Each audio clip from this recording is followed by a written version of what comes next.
alim minasyaitonir rajim. Bismillahirrahmanirrahim. An Abi Hurairah radhiyallahu anhu qala Rasulullah sallallahu alaihi wasallam matlul gani zulmun. Matlul gani zulmun. Wa idza atbiya ahadukum ala mali'in falyattaba. Muttafaqun alaih. Bukhari Muslim. Jadi kembali lagi saya sampaikan, semua hadis-hadis yang kita baca semua berderajat sahih. Paling rendah adalah hasan. Jadi kita tidak bahas hadis-hadis dhaif dalam masalah hukum. Jadi tuan sekalian yang dimuliakan Allah, bahwa kata Rasulullah, menangguhkan bagi orang kaya, kira-kira arti dasarnya, menangguhkan bagi orang kaya itu kezaliman. Ya. Menangguhkan bagi orang kaya, atau bahasanya menangguhkan bagi orang yang mampu, itu kezaliman. Kemudian kata Rasul, wa iza atbi'a ahadukum alal mala'in fayatba. Apabila terjadi utang piutang, kemudian pihak yang berutang, kreditor, tiba-tiba sudah tidak mampu membayar utangnya, dia memindahkan utang itu kepada yang mampu. Tentunya ada kesepakatan antara A dengan B. Maka kata Nabi, falyatba, kamu sebagai debitor piutang terima. Jadi jangan menolak. Ya. Jadi karena dalam jual beli kembali begitu. Kalau kita tidak mampu fatasaddaku untuk bersedekah mengikhlaskan, ya, jadi dianjurkan untuk melonggarkan waktu. Walaupun sebenarnya kita sudah tobat nantinya kan, pasti dalam hati kita, oh sudah, ini pertama dan terakhir kali anak kasih pinjam dulu sama ente. Nah, jadi kalau ada jadi dicari solusi, jangan sampai berantem, jangan sampai berselisih. Jadi ketika orang yang sudah tidak mampu, dia pindahkan utangnya, jadi Anda boleh. Tentunya dengan berbagai macam model yang begitu, pasti ya, bermacam model. Karena biasanya si A yang berutang pertama, dia menganggap saya pindahkan ke B karena B itu adik saya. Jadi biarlah saya bermasalah dengan adik saya, jangan sama orang lain. Maka bagi kita terima, tidak apa-apa, boleh kita terima. Kemudian demikian, matlul ganil zulmun. Jadi kata Nabi, menangguhkan bagi orang yang mampu itu kezaliman. Ya, mungkin kalau bahasa Indonesia yang lain apa selain zalim. Nah, jadi ketika ada orang yang sebenarnya dia mampu bayar utang, kemudian dia tangguh-tangguhkan, alasan macam-macam kan, sudah bisa bayar tapi saya mau putar dulu. Tapi harusnya Anda tidak bisa putar. Anda harus datang karena Anda sudah al-muslimun ala surutihim. Orang Islam ini ada syarat-syarat akad perjanjian. Jadi Anda harus datang, sampaikan sama yang punya piutang bahwa saya harus bayar karena sudah ada ketetapan waktu, ada jatuh tempo kan, sudah disepakati. Itu apabila jatuh kesepakatan tanggal 17, umpamanya tanggal 15, Anda tidak memberi kabar baik Anda mampu bayar atau tidak, itu riba, haram Anda, dosa. Jadi kalau sudah mau lewat waktunya, kasih mati HP, akses semua ditutup, kan begitu. Atau tulis di depan pintu, lagi keluar kota.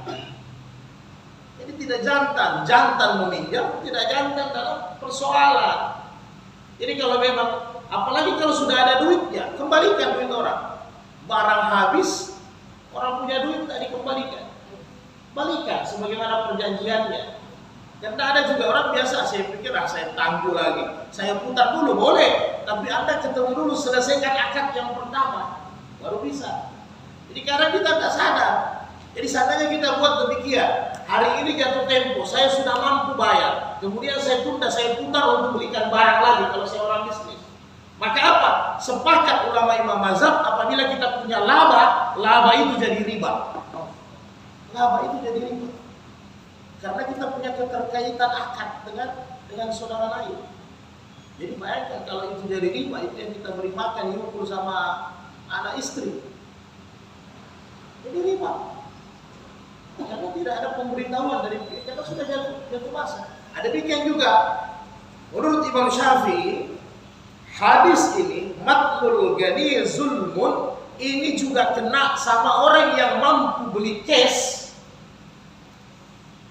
Dia mampu beli cash, dia tidak mau beli cash, akhirnya dia kredit ini Pak. Yang lalu kan kita sudah bahas. Sifat kredit ini tentunya emergensi, darurat. Apalagi rumah, apalagi kendaraan yang dipakai untuk nafkah, pakaian untuk menutup aurat. Ini boleh kita utang, karena memang sifatnya ini darurat. Rumah boleh, karena memang untuk istri harus auratnya tertutup. Kendaraan kita cari nafkah yang halal, pakaian menutup aurat. Tetapi masalahnya kita punya duit kontak. Gara-gara punya duit kontak, berpikir yang lain, akhirnya ambil kredit. Ini orang mampu, orang kaya yang punya kemampuan, dosa. Tidak boleh. Jadi spekulasi saja, beli saja kontak, selesai, tidak ada urusan. Kecuali Anda memang tidak ada kemampuan untuk itu. Nah, kembali lagi kredit, ya usahakan pakai akad syar'i ya, akad yang betul-betul akad. Tetap dibolehkan karena ada kelonggaran, tidak semua orang mampu. Jadi kalau yang mampu untuk selalu tunai-tunailah ya. Sehingga kalau Imam Ahmad selalu berpesan, kalau belum mampu tunai, sabar. Ya, kumpul duit sedikit-sedikit. Artinya kalau itu motor masih bisa jalan 20-30 kilo, sabar dulu, jangan ganti motor. Kumpul duit saja. Cukup duit, motor ganti. Jadi daripada kita rasakan yang di luar kemampuan kita, begitu juga sebaliknya. Jangan kalau kita sudah mampu, motor sudah tidak bisa jalan 1 kilo, mati. 1 kilo, 10 kilo ganti busi. Ini menyiksa. Karena ini juga kena di hadis tadi. Laki-laki yang sengsara, laki-laki yang celaka, kepala rumah tangga yang celaka. Salah satunya kendaraannya tidak betul. Lebih tidak usah ada kendaraan. Dengan dosa ada kendaraan, istri durhaka, anak durhaka, kendaraan mogok, tempat pekerjaan jauh dari tempat tinggal sehingga jarang ketemu keluarga. Ini laki-laki yang celaka semua, yang tidak terlalu bagus. Ya, sehingga kata Nabi, beruntunglah laki-laki itu kalau rumahnya dari tempat kerjanya tidak terlalu jauh. Apalagi rezekinya berkah. Karena memang anjuran Islam itu kerjanya jangan jauh-jauh, ya, jangan terlalu jauh tempat kerja. Nah, lihatlah hari ini suami istri kadang pisah jauh hanya gara-gara duit, ya. Oh banyak gaji besar 20 juta, 30 juta, tapi apa daya, tak ada gunanya lah. Anak tidak sering berinteraksi dengan keluarga, malah lebih ironis lagi, lebih parah lagi, bisa-bisa ada perselingkuhan, baik laki maupun perempuan bisa terjadi. Tapi nanti pembahasan di munakahat, di pernikahan.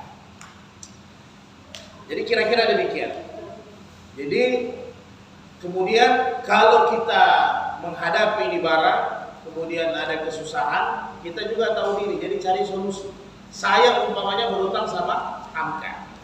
Ini utang sudah berapa kali, tapi saya bertanggung jawab. Saya datangi, saya belum mampu bayar, dikasih waktu. Sudah ada toleransi dari beliau, dispensasi dari beliau, sehingga saya yang tidak enak hati, saya yang berutang. Nah, ini bagus kalau begitu. Maka saya panggil adik saya, Dek, tolong, saya ini ada utang sama orang lain, sudah banyak saya melanggar. Berjanji, tolong utang saya pindahkan sama adik. Jadi ketika saya jumpa apa, nanti dia kasih cash atau nanti ada, tidak ada masalah. Jadi saya sampaikan, Hamka, utang saya pindahkan sama adik saya. Adik saya juga sanggupi, Hamka, jangan lagi berurusan dengan kakak saya, berurusanlah dengan saya. Nah, itu dibolehkan dalam syariat. Yang penting kesepakatan yang damam, yang tempat tanggungan utang, tak apa. Jadi boleh kasih. Bisa.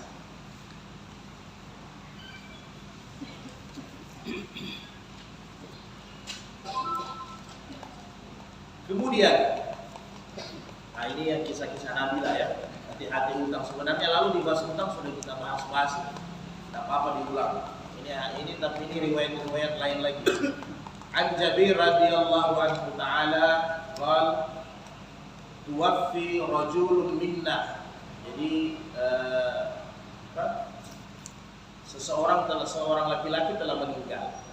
Fagasalnahu, maka kami mandikan. Ya, seperti biasa kami mandikan. Wa antanahu, maka kami tutup lubang-lubang telinganya dengan kapas. Ini cara memandikan jenazah ya. Lalu sudah kita bahas di bab jenazah, kita sudah praktek juga lalu kan. Kemudian wa kaffanahu, kemudian kami kafankan. Tsumma ataina bihi Rasulullah sallallahu alaihi wasallam. Kemudian jenazah itu kami bawa kepada Rasul. Ya, tentunya dibawa sama Rasul. Kemudian fakulna, kemudian kami berkata kepada Nabi, tusalli alaihi, ya, tusalli alaihi, maka tolong ya Rasul, imam salatkan ini jenazah. Kami sudah mandikan, kami sudah kafani, tinggal mau disalatkan baru dimakamkan. Fakata bukan sumbagal alaihi dainun. Apakah ini orang ada utang ya, ada masalah? Fakulna dinaran, ya Rasul, kami jawab dia ada utang 2 dinar ya. Jadi dinaran, dia ada utang 2 dinar. Fa'an syarafah, maka ketika mendengar ini Nabi bertolak, Nabi pergi ya, Nabi pergi, tidak mau salatkan ini jenazah. Aku salat ini jenazah. Fatahammalahuma Abu Qatadah. Jadi ada sahabat yang bagus ya. Fa'atainahu faqal Abu Qatadah ad-dinarani alaihi. Jadi ada satu sahabat yang memang ada kebetulan waktu itu ada orang tua.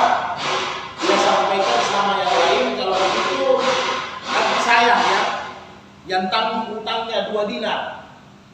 Saya tanggung utangnya 2 dinar. Ya, saya tanggung utangnya 2 dinar. Maka faqala Rasulullah sallallahu, maka Nabi dipanggil kembali. Kemudian Nabi datang, Nabi bertanya ulang. Hakul garib. Hakul garib wa bari'a minhumal mayt. Betul apa yang kau bilang itu, wahai Abu Qatadah, bahwa kau yang jadi tanggungan utangnya, sehingga jenazah ini ya, kata Nabi, wa bari'a minhumal mayt, jenazah ini jadi tidak ada tanggungan, tidak ada utangnya. Betul, kau siap tanggung sehingga dia tidak ada utangnya lunas. Qal na'am ya Rasul, saya betul. Fa shalla alaihi, maka Nabi salatkan itu jenazah. Jadi sampai segitu ya, Nabi salatkan itu jenazah. Jadi kelihatannya ini utang sepele. Utang ini bukan urusan Allah dengan hambanya, kalau kecuali masalah hak, kecuali masalah hukum hak. Tapi masalah utang piutang ini ya sebenarnya masalah manusia dengan manusia. Tapi Nabi sampai tidak kasih keringanan. Bayangkan seorang Rasul, Nabi luar biasa kasih sayang. Nabi tidak salatkan. Bahkan Nabi sempat pergi, nanti dipanggil kembali, sudah ada yang tanggung ini utang. Nah, sehingga beberapa penjelasan ulama di sini, Imam Syafi'i, inilah pelajaran Nabi kepada para sahabat. Berarti utang ini bukan bermain-main, bukan perkara kecil, ya, bukan perkara kecil, besar. Makanya kalau bisa tidak ada utang itu lebih bagus, lebih nyenyak tidur. Ente mau ruku 24 jam tidak apa, tidak ada masalah. Nah, kalau sudah ada utang itu sudah susah. Mau lewat di depan rumahnya orang itu jadi susah. Jadi pakai adab Idul Fitri kita, ya, putar jalan lain. Yang lebih zalim lagi kata para Imam Syafi'i, ketika kita ada utang, kita nampakkan barang baru di depan orang piutang. Itu lebih baru lagi. Saya ada utang sama apa? Lebih baru. Itu luar biasa utang. Bangganya, kayak tidak ada masalah. Ya, tidak ada masalah.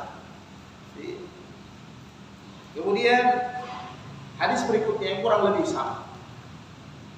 An Nabi Hurairah radhiyallahu taala anna Rasulullah sallallahu dari Hurairah kana yu'ti bi rajulil mutawaffi. Jadi dihadapkan Nabi jenazah yang sudah dikafankan, meninggal, alaihi dain, tapi ada utang. Ya, fayas'alu hal taraka lidainihi min qada'in. Jadi Nabi sempat tanya lagi, apakah ini orang yang meninggal yang ada utang? Disampaikan sama Nabi, ya Rasul, ini ada utang. Ini orang ada utang ini jenazah. Jadi Nabi sampaikan, Nabi tanya ulang. Jadi Nabi tanya ulang, hal taraka lidainihi min qada'in, adakah harta yang dia tinggalkan sehingga hartanya itu bisa kita jual untuk bayar utangnya? Itu kira-kira. Jadi Nabi tanya sama sahabat, ada tidak dia punya harta? Fa in huddisa annahu taraka wafa'an dal salla alaihi. Jadi sahabat kasih informasi, ya Rasul, tidak ada harta yang ditinggalkan. Ini luar biasa. Ini kere di atas kere, semua utang lagi. Sudah kere, mau utang lagi, tidak ada harta sama sekali. Jadi kita lihatlah ini bagaimana model-model sahabat di zaman Nabi, luar biasa. Mungkin kalau kita yang masih ada bisa dijual. Ini berarti sudah sama sekali tidak ada. Ya, sama sekali tidak ada. Mungkin berarti kendaraannya tidak ada. Ya. Tapi bisa juga ada terjadi hari ini, dia punya rumah KPR BPN, ya begitu, dia punya mobil, motor, kredit, plus ya. Nah, bisa juga. Ini sama juga setelah kalau meninggal pakai bayar sana sini tidak bisa. Malah minus, bisa minus, apalagi kalau 6 tahun baru 1 tahun berjalan. Jadi sama sekali tidak ada. Maka apa? Wa illa qad sallu ala sahibikum. Maka kata Nabi tidak salat. Nabi suruh sahabat, kamu salatkanlah sahabatmu ini. Jadi Nabi tidak salat. Kamu salatkanlah. Jadi di mazhab Imam Ahmad, seseorang yang ada utang, kan ada beberapa yang Nabi tidak, mungkin sudah pernah kita bahas, yang tidak disalatkan sama Nabi. Satu, koruptor ya. Maksudnya koruptor itu yang hukum had sudah jatuh sama dia. Lain pencuri, lain koruptor, agak beda. Kemudian bunuh diri. Kemudian orang berutang. Jadi kalau koruptor yang disebut koruptor yang kena hukum had, artinya yang sudah tangan harus terpotong satu. Ya, itu nilai kurang lebih nilai miskal, ishrun 20 miskal, sama dengan 96 gram emas campuran 23 atau 85 gram emas murni 24. Kalau segitu diambil, itu sudah namanya koruptor, bukan pencuri. Berarti harus hukum had, potong tangan. Ya. Nah, jadi sehingga kemudian kalau 2 kali lipat banyaknya dari itu, kaki kirinya dibagi. 3 kali lipat tangan kirinya. 4 kali lipat kaki kanan. 5 kali lipat dari kelipatan itu halas, mot, lehernya saja. Itu hukum Islam, ya. Itu hukum Islam. Nah, jadi kalau pencuri beda. Jika saya tanya bagaimana pencuri, kebetulan dia lapar, ya. Kemudian sesuatu itu yang tidak jelas dia makan. Kemudian pencuri itu nilainya di bawah daripada 96 gram. Jadi ini pencuri ayam belum dipotong tangannya. Kecuali ayam ada perhiasan emas di kakinya ya. Jadi belum pencuri. Itu masih model pencuri.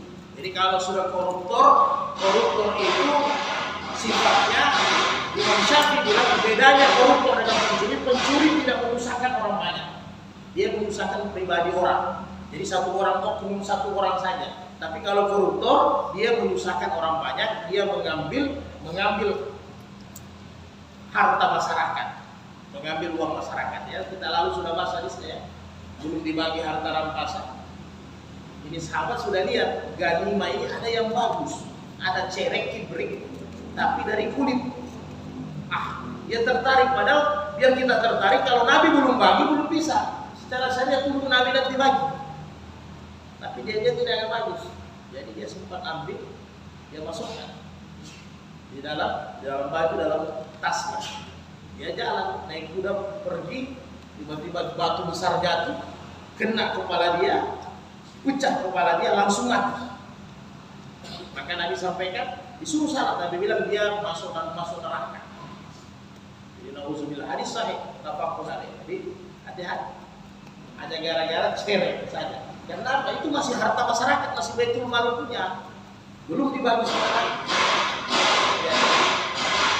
Bayangkan ya, orang hari ini santai. Satu T santai saja.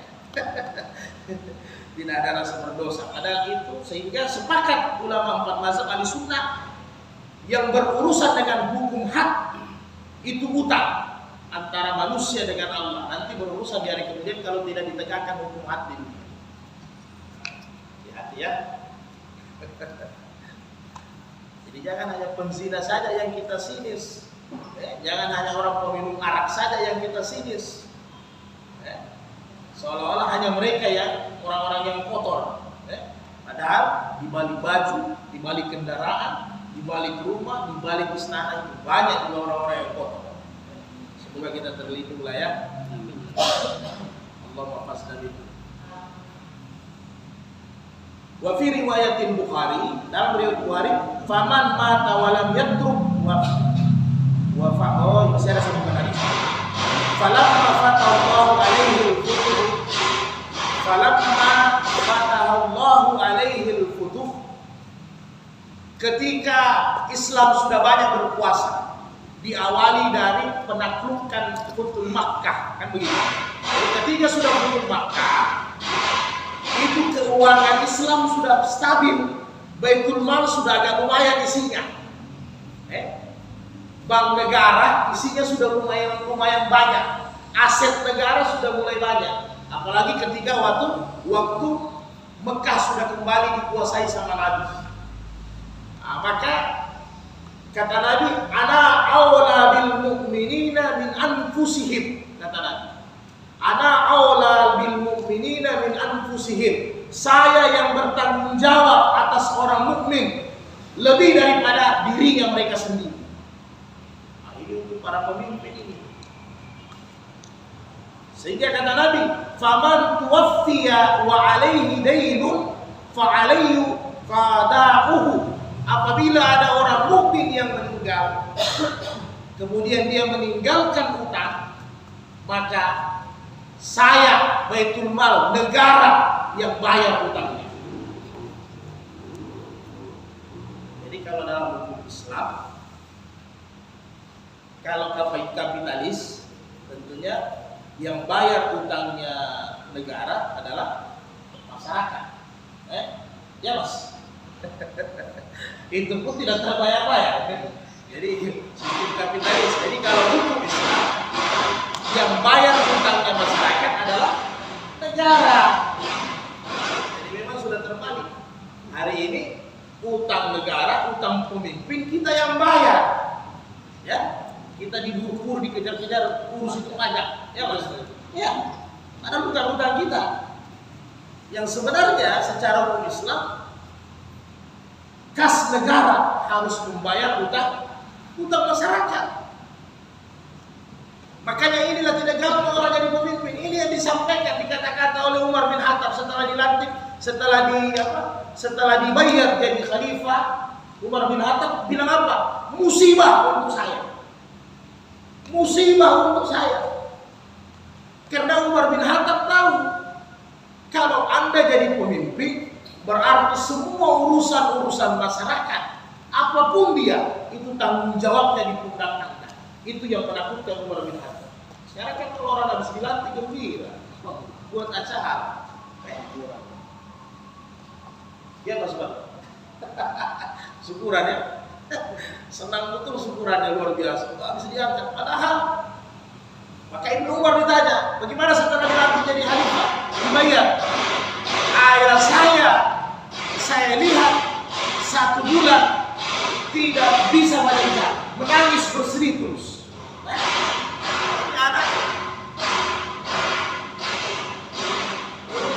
Habis bulan jumpa pensius.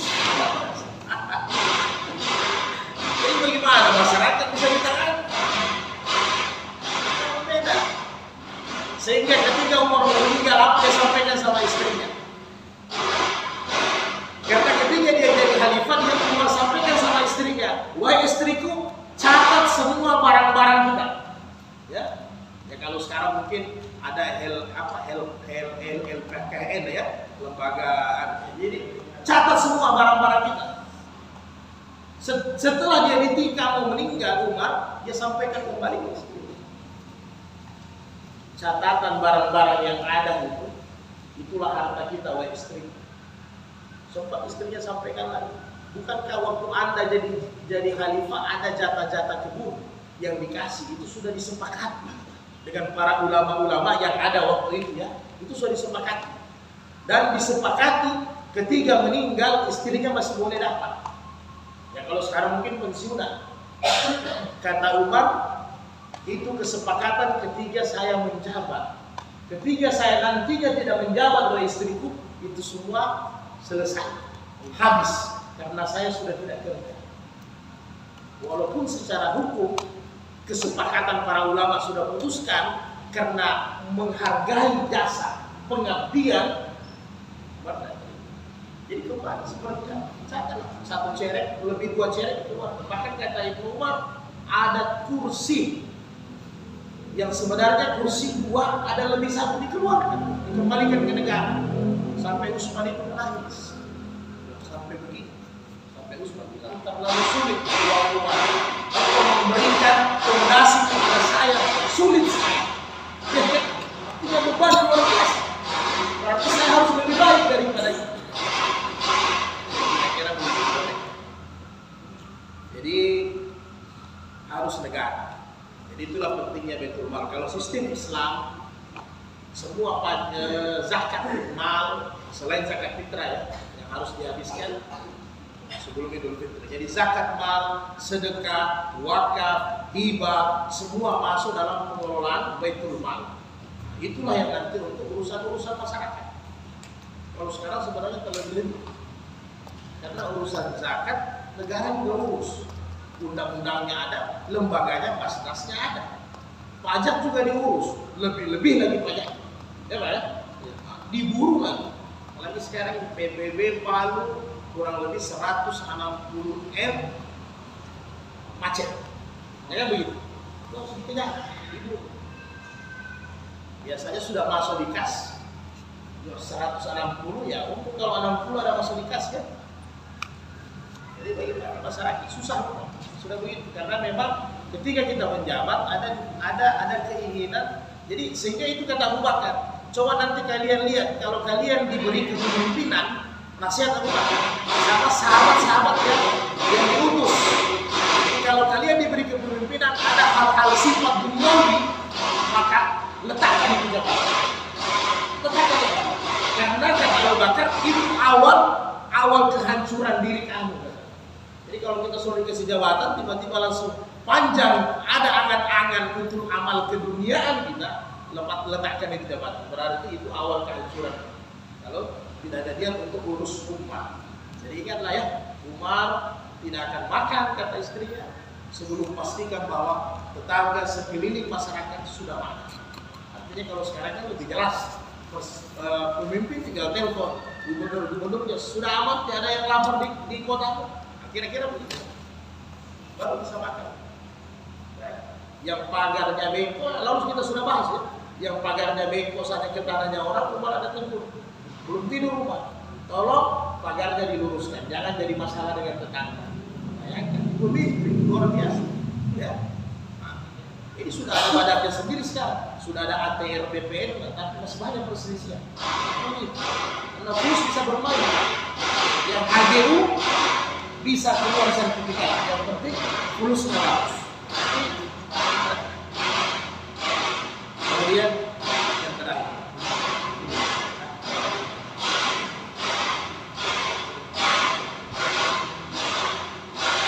ada Ibnu Umar, Ibnu Shu'aib an abihi an jaddihi qala Rasulullah sallallahu alaihi wasallam la kafalata fi had. Dari Umar kata dari Abu Hurairah dari Umar kata Rasulullah dari Umar dari Amr bin Shu'aib An-Nabi kala Rasulullah la kafalata fi had. Tidak ada pemindahan dalam hukum had. Ya. Saya kita paham. Tidak ada pemindahan dalam hukum had. Yang ada hanya utang piutang, amanah atau perjanjian. Tapi dalam hukum had tidak boleh diganti orang. Kan kalau jual beli tadi boleh pindahkan utang sama orang jadi jaminannya, boleh. Tapi dalam hukum had tidak ada. Umpamanya si A dia berzina, dia sudah menikah berzina. Dalam hukum had Islam penzina harus dirajam atau dibunuh, dirajam sampai mati. Tiba-tiba saudaranya si B bilang, ya qadi, ya hakim, saya diganti atau saya gantikan saudara saya yang dirajam, tidak usah saudara saya. Maka kata Nabi, dalam hal hukum had tidak ada pergantian, tidak ada hawalah, tidak ada damam. Anak saya yang mencuri, anak yang mencuri, tiba-tiba bapaknya bilang, saya yang gantikan anak saya, tangan dipotong. Maka dalam hukum Islam tidak ada. Anaknya mencuri, anaknya yang dipotong. Jadi tidak bisa pengalihan. Seperti mana utang, seperti mana amanah, seperti mana janji, itu boleh. Ya. Boleh. Tapi kalau hukum had tidak boleh. Tiba-tiba ada laki-laki atau perempuan yang berzina, tapi dia masih gadis, masih bikrun, masih perawan, begitu juga laki-lakinya masih budak. Maka hukumnya dalam Islam 100 kali cambuk. Tiba-tiba bapaknya bilang, saya yang dicambuk 100 kali, tidak usah anak saya. Tidak boleh dalam hukum had. Jadi tidak ada pengalian, tidak ada pemindahan kalau hukum had. Tiba-tiba seorang anak dia minum 1 teguk. Dalam hukum Islam berarti 80 kali cambuk. Ya.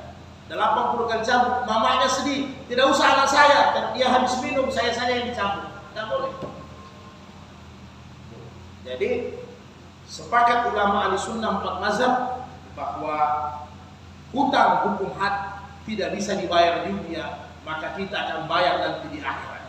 Maka ada beberapa faktor kita terhalang masuk di pintu surga. Salah satunya adalah utang hukum had kita nanti di hari kemudian. Utang hukum had tidak bisa dibayar dengan istighfar, tetapi salah satu cara untuk bertobat istighfar dengan tobat. Tapi untuk membersihkan, maka kita harus menghukum had. Kalau saya tadi malam teledor, tiba-tiba minum anggur, ya kan? Minum alkohol 80 kali cambuk. Terus ada istighfar, astagfirullahaladzim. Sangguer tidak yang baru. Astagfirullahaladzim. Diterima itu punya istighfar, tapi di situ ada hukum had. Hukum had, istighfar tidak bisa menghilangkan hukum had yang ada. Jadi jangan coba-coba kita buat dosa yang berhubungan ada hukum had. Hati-hati. Apalagi hari ini perzinahan ya, di mana-mana dianggap remeh, dianggap biasa sih. Ya, biasa. Malah ada yang bangga kan. Tadi malam saya berzina. Ya, alhamdulillah saya mandi junub dulu baru saya sembahyang subuh. Bangga. Jadi di media kan. Di media kan. Saya bilang luar biasa itu. Dia sampaikan dirinya berzina, mandi junub baru sembahyang subuh. Maka Nabi jelaskan, orang Islam yang berzina pada saat itu keimanannya tidak bersamanya, keluar digantung keimanan. Orang Islam yang mencuri pada saat itu keimanannya tidak melengket dalam dirinya, keluar dari dirinya. Begitu juga yang lain. Orang Islam yang mabuk, keimanannya tidak bersama dia ketika dia mabuk, itu keluar keimanan. Jadi hati-hatilah ya, jangan sampai kita kena hal itu. Kelihatannya remeh tapi hati-hati. Begitu juga koruptor menggelapkan harta masyarakat. Hati-hati. Itu hukuman berat.